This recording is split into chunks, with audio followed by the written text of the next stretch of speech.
예수 믿으면 항상 좋은 일만 생겨야 되잖아요. 근데 예수 믿어도 안 좋은 일도 생기거든요. 하나님이 여러분들에게 바라는 것은 무엇이냐? 하나님이 여러분들에게 바라시는 것은 세상 사람들이 생각하는 것과 틀려요. 하나님이 바라시는 것은 여러분들이 하나님과 좋은 관계를 맺고 하나님 기뻐하시는 믿음 안에서 살아가는 것, 그것이 하나님이 바라시는 거예요. 여러분들이 성령으로 충만하면 지금 제가 말씀드린 하나님의 바라시는 것이 여러분들의 기도의 소원이 되겠지만, 여러분들이 성령으로 충만하지 못하면 여러분들은 안 믿는 사람과 똑같은 가치관을 가지고 하나님 앞에 기도하는 사람이 될 거예요.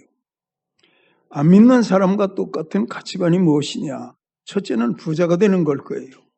명예를 얻는 거죠. 여러분들의 자녀들이 잘 되는 거지요. 자손만대의 복을 받고 정말 모든 사람들에게 칭송을 받으며 저 집은 예수 믿더니 대박 터졌어, 그런 말 듣는 것이 성령 받기 전 여러분들의 소원일 거예요. 그런데 성경을 깊이 들어가 보면 하나님이 바라시는 것은 예수 그리스도의 이름으로 여러분들이 하나님과 사귀는 거예요. 그것이 하나님이 바라시는 거예요. 여러분, 우리가 찬송 불렀잖아요. 찬송은요, 하나님과 사귐의 시간이에요. 신앙 고백, 하나님과 사귐의 시간이에요. 강단에서 증거되는 말씀을 들으면서 아멘 하면서 여러분들이 믿음으로 하나님 앞에 반응했어요. 그것도 하나님과 사귐의 시간이에요. 우리가 하나님과의 관계 속에서 바른 사귐을 유지하게 될 때 거기에서 와지는 마음의 증거가 무엇이냐? 여러분들 마음 가운데 평안함이에요. 평안함이에요. 염려거리, 근심거리 있지만 그 마음에 평안이 있거든요. 하나님이 바라시는 것이 그것이 믿음 생활인 거예요. 여러분, 이제 말씀을 드리는 내용, 또 드린 내용 깊이 알아들으시고 바른 믿음 가지고 사시면서 하나님께 영광 돌리는 여러분들이 되기를 축원해요. 천국 가신 저희 어머님은 6자녀를 두었어요. 그런데 그 2자녀가 어머니보다 먼저 죽었어요. 제 위로 10살 먹은 누님이 한 분 계셨는데 그분 7살에 죽고 제 아래로 남동생이 태어났는데 그 아이는 9살에 죽었어요.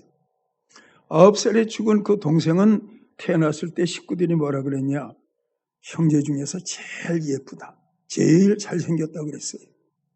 잘생긴 건 좋은 거 아닙니까? 근데 어느 날 어느 때부터 이 동생이 항상 머리가 아프다고 하더라고요. 그러더니 늘 누워 있어요. 머리가 아프니까 한쪽으로 누워 있어요.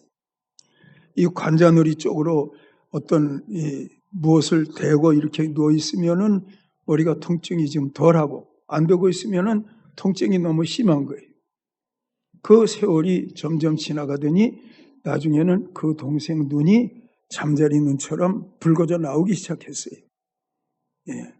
아마 뇌종양이 자라고 있었던 것 같아요. 점점 커지는 거예요. 그때 가서는 소경이 되는 거예요. 앞을 보지 못하는 소경이 돼요.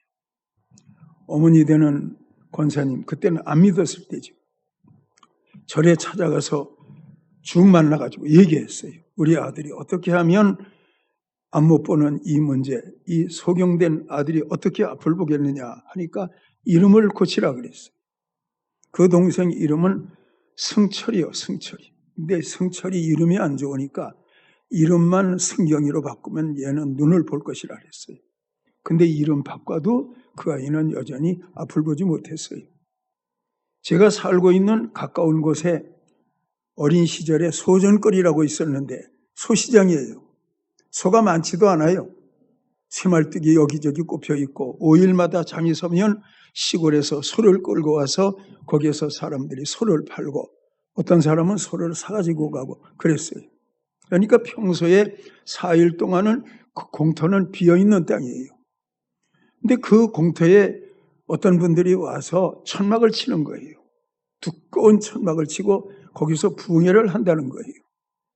부흥회 한다는데 부흥회 가면 병 고친다, 이런 소문 들으시고 어머니는 동생을 등에 업고 그 천막 집회에 가시게 되었어요. 그 천막 집회는 여자분들이 와서 집회를 하고 있었는데 그분들이 어떤 분인지 저도 몰라요. 저도 어렸을 때니까. 근데 그분들이 찬송을 부르면 천막 밖에까지 찬송 소리가 크게 울려 나왔고 그 천막 집회 바닥은 가마니가 깔려 있었어요. 근데 마지막 집회를 끝나고 사흘 동안 집회를 했는데 마지막 집회를 끝내고 그분들은 갔고 빈 천막만 있는데 어머니가 아직 안 돌아오시는 거예요. 그래서 제가 가서 봤더니 동생 옆에 누인 채로 거기서 계속 기도하고 있는 거예요. 예수도 잘 안 믿는 분인데 기도하고 있는 거예요. 은혜를 받은 거예요. 근데 그 동생을 업고 집으로 돌아왔는데 놀라운 일이 일어난 거예요. 눈을 뜬 거예요. 보는 거예요. 어제까지 보지 못했던 동생이 지난밤에도 앞을 보지 못했던 동생이 보는 거예요. 이야, 신기한 기적이 일어났다. 눈뜨게 하신 분은 하나님이다. 절에서도 눈을 못 뜨게 했는데 하나님이 눈뜨게 하셨다. 그래가지고 온 식구들이 다 예수 믿게 되었어요. 안타깝게도 사흘 동안 눈 떴다가 그 동생은 다시 소경이 되고 말았어요. 나중에 그 동생은 죽었지만 천국에 갔지요. 그 동생 때문에 온 가족들이 다 예수 믿게 된 거예요. 저는 가만히 생각해 봐요. 지금 제가 목회자가 돼서 강단에서 주일날마다 여러분들에게 말씀을 전하면서 가만히 생각해요. 왜 하나님이 그렇게 하셨을까? 그때 눈뜨게 하셨으면, 평생 눈뜨고 살게 하셨으면 하나님께도 영광이 될 것이고 그를 통해서 얼마나 많은 사람들에게 복음이 증거될 것인데 하나님이 왜 반짝하고 하나님의 기적을 나타내시고 다시 그 눈을 어둡게 하셨을까?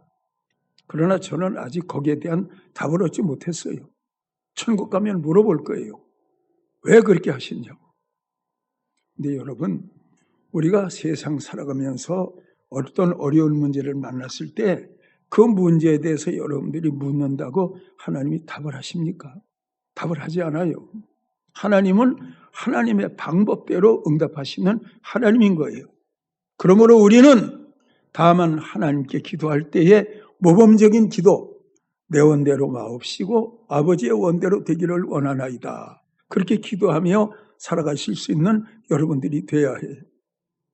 그 동생으로 인해서 동생은 천국 갔지만 어머니는 목숨 걸고 기도하는 어머니가 되셨고 저는 그 어머니 따라서 그때부터 새벽 예배를 시작해서 오늘까지 새벽 예배하는 신앙이 됐어요. 살아계신 하나님 놀랍지요. 감사하지요.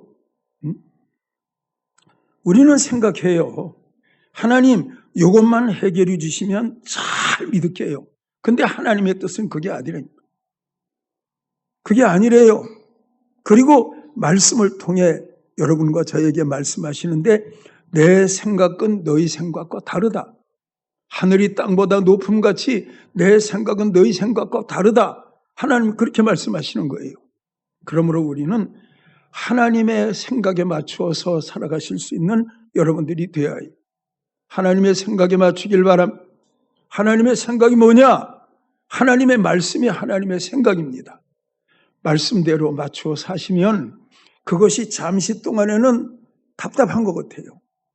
내 생각대로 안 되는 것 같아요. 근데 세월 지내놓고 보면 내 생각은 글렀어. 하나님의 생각이 옳았어. 여러분들은 이 사실을 깨달을 때가 있을 것입니다. 하나님은 하나님의 뜻을 이루시는 거예요. 하나님의 뜻을 이루시는 거예요. 저는 감사하지요. 감사하지요. 제가 여기에서 깨달은 것은 뭐냐? 어머니가 한계.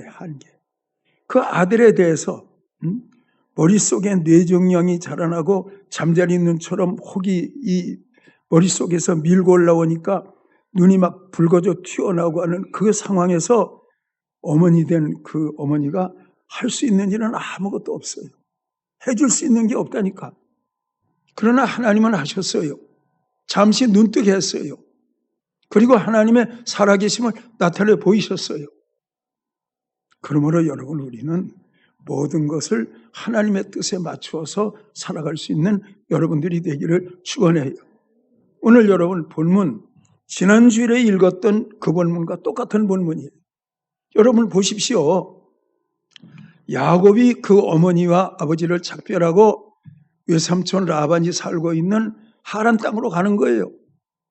이 거리가 자그마치 900km나 돼요. 먼 거리를 야곱이 가는 거예요.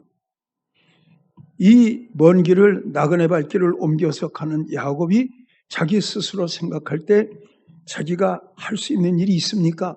아무것도 없어요. 야곱은요 900km라고 하는 하란 땅을 향해서 가는 이 로정에서 자기가 할 수 있는 일이 아무것도 없어요. 그냥 하란 땅을 향해서 가는 거예요. 한 곳에 이르러 해가 진지라 눈에 보이는 돌을 베개하고 깊이 잠들었더니 꿈속에 하나님이 나타나신 거예요. 사닥다리가 놓이는 거예요. 천사가 오르락 내리락 하는 거예요. 그 사닥다리 꼭대기에서 하나님께서 말씀하시는데 나는 너의 조부 아브라함의 하나님이다. 나는 이삭의 하나님이다. 나는 너의 하나님이다. 말씀하시더니 그 하나님께서 여러 가지로 축복하시는데 그 축복의 내용은 지난주일에 제가 다 말씀을 드렸어요. 그런데 이 축복하시는 하나님의 축복의 말씀이 여러 가지지만 가장 귀한 축복은 뭐냐? 내가 너를 떠나지 아니하리라. 이게 최고의 복이. 내가 너를 떠나지 아니하리라. 누운 땅을 주리라. 내 자손이 티끌같이 많아지리라. 다 좋아요. 그런데 여러분, 자손이 티끌같이 많아지리라. 인생 사는 동안 필요한 거예요. 땅을 주리라. 인생 사는 동안 필요한 거예요. 그러나 내가 너와 항상 함께하리라. 이 말씀은 놀라운 말씀이에요. 함께하리라. 야곱과 더불어 함께하리라 약속하신 하나님은 오늘 이 시간 성령으로 여러분들 안에 계시면서 여러분들을 향해서 야곱에게 하신 말씀처럼 내가 너와 함께하리라 말씀하시고 있는 거예요. 함께하리라 말씀하시는 거예요. 그 하나님과 함께하심을 분초마다 경험하고 분초마다 누리며 살아갈 수 있는 여러분들이 되기를 축원해요. 아실 것이 있어요. 이 야곱이 자기가 할 수 있는 것이 아무것도 없을 때 아마 속으로 절규했을 거예요. 예? 형이 무서워서 도망 나온 자기, 부모에게도 자기는 거기 있지 못하고 그늘에 벗어났어. 그리고 외삼촌 집으로 가는 거예요. 그 상황에서 자기가 할 것이 아무것도 없어요. 이게 한계 상황인 거예요. 그런데 그 한계 상황에서 하늘이 열린 거예요. 하나님이 나타나신 거예요. 여러분들을 살아가시면서 어떤 한계 상황을 만났을 때 그때 여러분들은 좌절하거나 절망하지 말고 오늘의 말씀을 생각할 수 있는 여러분들이 되기를 축원합니다. 내가 아무것도 할 수 없다. 그럴 때 하나님은 여러분 가까이 계시는 거예요. 왜 기도하지 않니? 왜 찬송하지 않니? 왜 나를 부르지 않니? 하나님은 말씀하시는 거예요. 근데 사람들이 한계 상황을 만나면 마귀는 옆에서 미혹의 언어로 말하는 거예요. 거 봐. 예수 믿어도 안 될 건 안 된다고, 절망하라고, 근심하라고, 걱정하라고, 인생을 포기하라고 마귀는 여러 가지 미끼를 던지고 있어요. 하나님은 뭐래요? 한계 상황이 하나님이 너를 찾아오는 시간이란다. 하나님은 그렇게 말씀하시고 있는 거예요. 그래서 여러분 이 야곱에게 하늘이 열리는 거예요. 함께 하리라. 함께 했지요. 감사하잖아요. 애굽에 가서 총리 되신 요셉의 그늘 속에 살 때도 하나님이 함께 했지. 임종할 때도 하나님이 함께 했지. 하나님이 함께 하심이 어떤 복보다 귀한 복인 거예요. 그래서 예수님도 세상 떠나가시면서 마지막 하실 말씀이 너희와 항상 함께 있으리라 말씀하신 거예요. 함께 있으리라. 여러분 보십시오. 우리는 이삭에 관한 이야기를 잘 알고 있어요. 창세기 22장에 기록되어 있는 말씀을 보면 하나님이 아브라함을 시험하시는데 아브라함에게 말씀하시기를 너 독자 이삭을 모리아 산으로 데리다가 번제로 드리라. 하나님 말씀하셨어요. 다 아는 말씀이에요. 그 아브라함이 하나님 앞에 반문하기를 100세에 낳은 아들인데요. 주실 때는 언제고 모리아 산에서 죽여서 번제물로 드리라고 하니 하나님도 이랬다 저랬다 하십니까? 아마 아브라함이 그렇게 속으로 말했을 거예요. 그러나 그 생각이 지나간 다음에 아브라함은 또다시 생각했을 거예요. 내 몸이 죽은 것 같았을 때에 이삭이 태어났어. 그러므로 이삭을 번제물로 드려서 한 줌의 죄가 된다 할지라도 하나님은 살리실 수 있어. 그래서 성경은 아브라함의 믿음을 다시 살리실 줄로 믿었습니다. 그래서 이삭을 데리고 모리아산 갔다는 거예요. 자, 모리아산까지 갔어요. 여러분, 재미있는 이야기 있거든요. 하룻길인데 사흘 걸렸어요. 하룻길인데. 아브라함이 많이 마음이 고민이 많았을 거예요. 그러니까 직선거리로 안 가고 갈치자로 왔다 갔다 하니까 사흘 가는가 봐요. 하룻거리인데 사흘 걸렸다는 거예요. 그곳에 가서 아브라함은 이삭의 등에 나무찜을 지우고 모리아산 올라가요. 시시한 한 곳에 가까이 왔을 때 이삭이 아버지 아브라함에게 묻습니다. 이 질문이 기가 막힌 질문입니다. 아버지요, 불과 나무는 있거니와 번제할 어린 양은 어디에 있습니까? 참 기가 막힌 질문이잖아요. 번제할 어린 양 너야. 그렇게 말할 수는 없잖아요. 이때 아브라함이 지혜롭게 대답해요. 하나님의 산에서 예비될 것이다. 하나님이 예비할 것이다. 멋있는 대답이에요. 하나님이 예비하실 것이다. 결국 그 말대로 하나님이 예비하셨잖아요. 수풀에 걸린 수양 발견하게 하시고 이삭 대신 제물로 드리게 하시고 하나님은 하나님 일을 하셨잖아요. 여러분 아실 것은 이삭이 남의 땅 위에 올려졌을 때 그리고 아브라함이 들고 있는 번뜩이는 칼이 이삭의 목에 쳐서 내려오는 그 순간 급한 건 하나님이 급했다. 하나님. 4절 보내셔서 아브라함아 아브라함아 내 손을 멈추어라. 2번씩이나 하나님이 아브라함을 제지시켰어요. 하나님이 급했다니까. 여러분 남의 땅 위에서 아브라함의 칼을 받기 위해서 죽음의 시간을 기다리고 있는 이삭에게 자기가 할 수 있는 일이 뭐가 있어요? 그건요 자기 한계예요. 자기가 할 수 있는 일이 아무것도 없어요. 자기 한계예요. 그냥 맡기는 거예요. 그런데 하나님의 사자가 나타나셔서 모든 상황을 정리해버리잖아요. 그리고 축복하시잖아요. 내 씨 이삭으로 말미암아 천하 만민이 복을 얻으리라. 이삭이 나무 단위에 올려져서 아무것도 할 수 없다. 한계 상황에 이뤘을 때 하나님의 천사가 나타난다니까. 그러므로 한계 상황은 영적 세계의 시작인 거예요.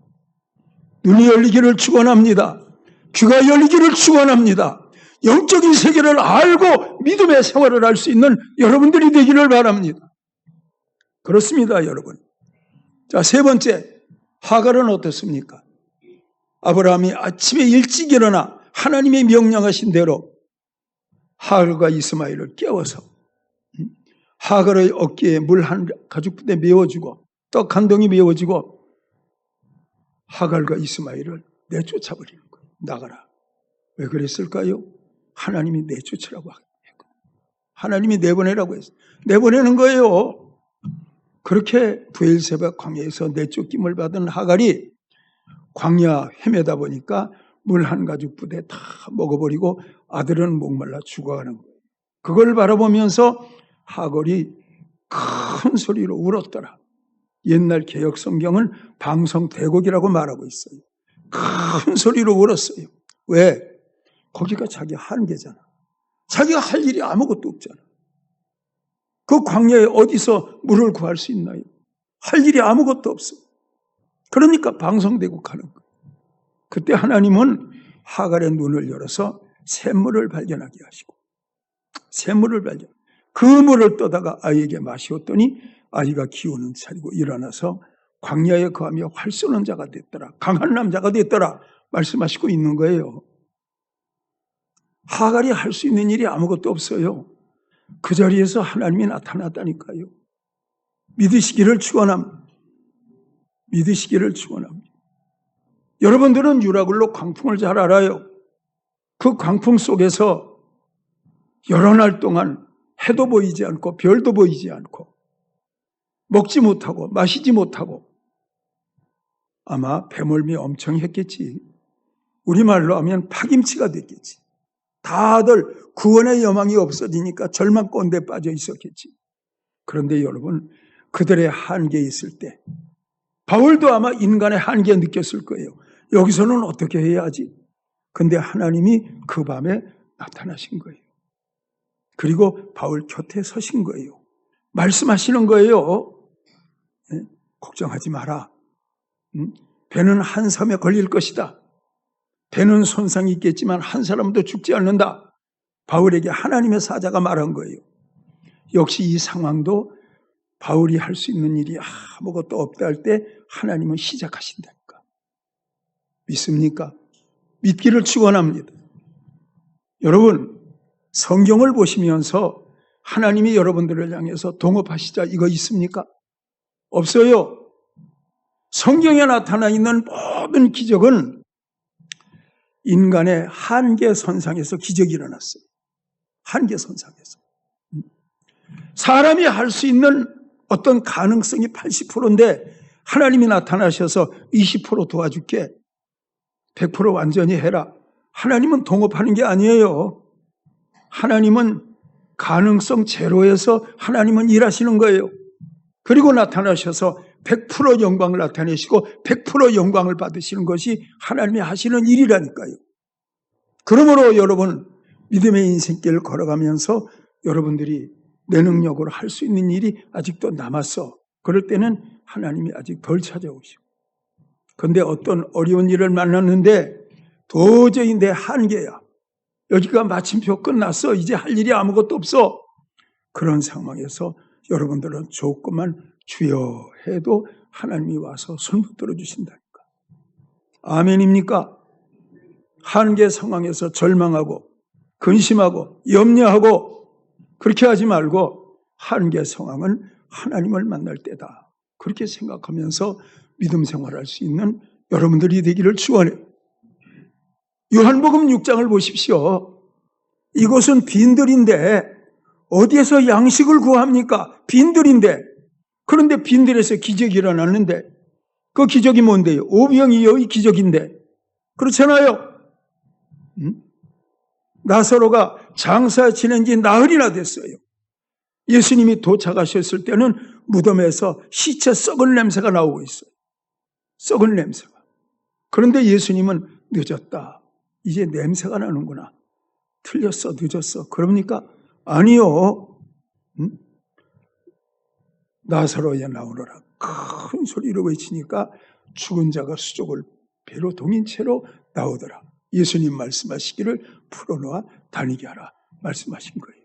자, 여기서 오늘 설교를 정리하겠습니다. 저를 한번 따라해 보십시오. 사람의 한계가 하나님의 시작이다. 그렇지. 살다 보면 경제의 한계 있잖아. 다 망해버렸어. 경제의 한계가 있지. 생각지 않았던 몹쓸 병이 들어왔어. 질병의 한계. 여러분 다 한계 상황은 있을 수 있는 거예요. 세상은 뭐라 그래요? 한계 상황이 이렇으니까 자살해 자살. 너 도와줄 사람 아무도 없어. 근데 하나님은 뭐라 그래요? 이 사람아 9월 첫째 있는 설교 안 들었어 그때. 한계 상황이 하나님 시작이라고 했잖아. 생각나기를 축원합니다. 그래서 어떤 상황을 만났을 때 그때 하나님께 기도하면 하나님의 손길을 경험할 수 있을 것이고 하나님은 기적의 손길로 여러분들에게 찾아오실 거예요. 자, 정리하고 마치겠습니다. 저를 한번 따라해 보십시오. 나의 끝이 하나님은 시작이다. 제 눈을 아주 세게 바라보면서 다시 한번 해봐. 나의 끝이 하나님은 시작이다. 그렇지, 하나님은 시작이다. 성가대 믿습니까? 믿습니까? 그럼 믿기를 주의 이름으로 축원합니다. 기도드리겠습니다. 하나님 아버지, 야곱이 드베델에서 돌베개하고 잠잘 때 자기가 할 수 있는 건 아무것도 없습니다. 근데 하나님은 시작하시는 겁니다. 모리아 산에서 아버지가 들고 있는 칼이 목에 닿기도 전에 하나님이 나타나셔서 하나님이 일어나십니다. 한계 상황에서 하나님은 시작하시는 겁니다. 광야에서 가죽부대에 물이 바닥이 났을 때 울며 통곡합니다. 하나님이 찾아오신 겁니다. 유라굴로 강풍 속에서 하나님이 찾아오신 겁니다. 하나님 아버지, 오늘 이 말씀을 듣는 귀한 성도들이 어떤 한계 상황을 만났을 때 나를 만나주시는 하나님의 기회이다 받아들이게 하시고, 그럴 때는 이 말씀이 생각나기를 원합니다. 감사드립니다. 예수님의 이름으로 기도드리옵나이다. 아멘.